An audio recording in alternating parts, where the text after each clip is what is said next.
நீர்க்கட்டி தொந்தரவு இருக்கு, irregular periods இருக்கு அப்படின்னு சொன்னீங்க.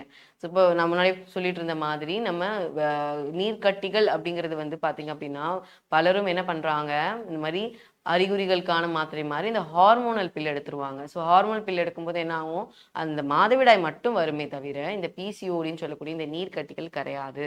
ஸோ இப்ப இந்த நீர்க்கட்டிகள் கரையணும் அப்படின்னா, நம்ம கட்டாயம் மூலிகை மருந்துகள் தான் எடுத்துக்கிறது ரொம்ப சேஃப் ஆனது. அதே மாரி ஹார்மோனல் பில் எடுக்கும்போது அவங்களுக்கு மாதவிடாய் வரும். நிறுத்திட்டா வராது.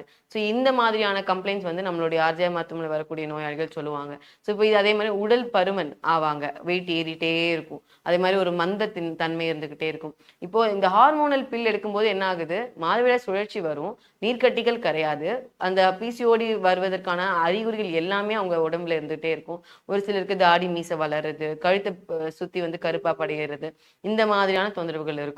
நல்லா வெள்ளப்படுறது. இந்த மாதிரி நெறைய அறிகுறிகள் இருந்துகிட்டே இருக்கும். ஆனா, மாதவிடாய் சுழற்சி மட்டும் வந்துட்டே இருக்கும். ஸோ, இப்போ அத அந்த பில்ல நிறுத்திட்டோம். அந்த டேப்லெட்ட நிறுத்திட்டா திரும்பவும் என்ன ஆகும், அதே மாதிரி உங்களுக்கு வந்து இந்த மாதவிடாய் சுழற்சி வராம, சைக்கிள்ஸ் வராம நிக்கக்கூடிய ஒரு பிரச்சனை ஏற்படும். உடனடியாவே இதற்கான சரியான மருத்துவம் என்ன? இதற்கான சிகிச்சை முறைகள் என்ன? அப்படிங்கிறத நம்ம எடுத்துக்கணும். ஸோ, அதனால உங்களுக்கு மருத்துவர் ஆலோசனை எடுத்து இத நீங்க சரி பண்ணிக்கிறது கொஞ்சம் கரெக்ட்டா இருக்கும். சரிங்களா?